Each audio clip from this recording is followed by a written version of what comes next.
Pinagre-resign ng mga Pilipinong nasa Europa si Pangulong Ferdinand Marcos Jr. para kay Vice President Sara Duterte.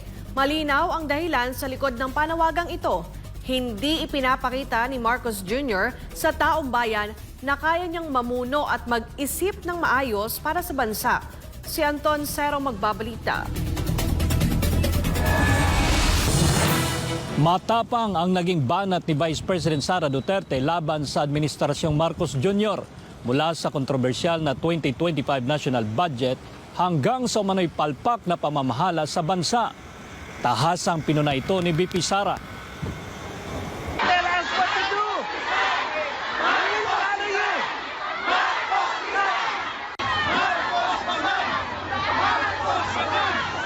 Ito ang maingay ni sigaw ng mga Pilipino sa Europa sa ginanap na meet and greet activity kasama si Vice President Sara Duterte sa The Hague, Netherlands. Sa harap ng mga overseas Filipino worker, matapang na sinagot ni VP Sara ang panawagang ito. And that relates to transparency and accountability. Ang pagiging Pangulo, dapat nasa tamang pag-iisip ka.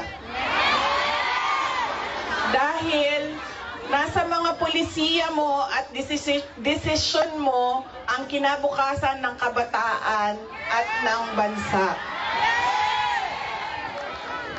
Kaya yung pagsasabi na hindi mahalaga ang drug test sa aking kapasidad at abilidad na mamuno is tantamount to betrayal of public trust. Iginiit niya na kailangang makita ng publiko na ang isang Pangulo ay may kakayahan at matatag na pag-iisip upang magdesisyon ng tama. Hindi lang naman natin pwede sabihin, Marcos, resign. Bakit ba kailangan resign? Dahil hindi mo pinapakita sa taong bayan na maayos kang mag-isip at kaya mo ang mamuno. Sa gitna ng kanyang matapang na pahayag, binalikan ni VP Sara ang 2022 elections kung saan tumakbo sila ni Marcos Jr. bilang magkatandem sa ilalim ng platapormang Unity and Continuity. Ngunit sa kasalukuyang administrasyon, anya malayo ito sa ipinangako. Pero wala kayong nakikita ngayon na development projects. Dahil lahat yon ay nakatago sa mga proyekto na pamigay o nandoon lang sa bulsa ng kontraktor at ng politiko na gumawa kuno ng project. Hindi rin pinalagpas ni VP Sara ang kontrobersyal na 2025 national budget na niya'y ginagawang kasangkapan ng mga politiko upang gamitin ang pera ng bayan para sa kanilang interes. Pinuna rin ni VC ang blank items sa nasabing budget. Makikita ninyo na hindi handa ang Kongreso sa paggawa ng budget dahil may mga blanco doon sa enrolled bill na pinasa nila.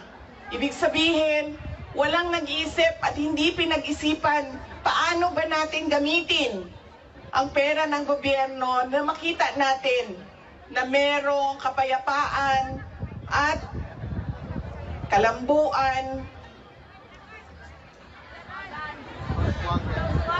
kauswagan sa ating bayan. Inihayag din ni VP Sara na isa sa mga dahilan ng kanyang pagbibitiw bilang kalihim ng Department of Education ay ang korupsyon sa pondo ng school building program na niya'y pinaghatian lamang ng mga kongresista. Matapang din niyang binunyag kung sino lang talaga ang may hawak ng desisyon pagdating sa pambansang budget. Wala namang totoong BICAM kung saan pinag-uusapan ang paggamit ng pera. Ang desisyon lang na nandun ay kay Zaldico, nung panahon ko, kay Zaldico at kay Martin Romualdez. At diretsong pinapapirma sa malamang tao na hindi nagbasa o hindi binasa ang buong budget.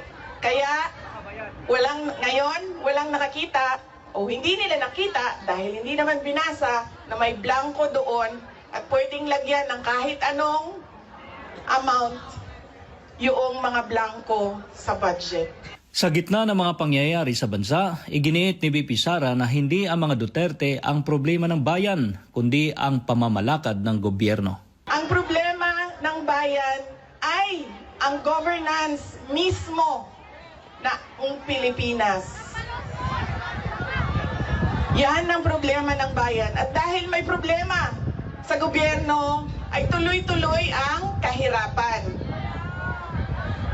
doon sa ating bayan. Nakikita nyo yan dahil dumadami ang nakikipagsapalaran sa ibang bansa.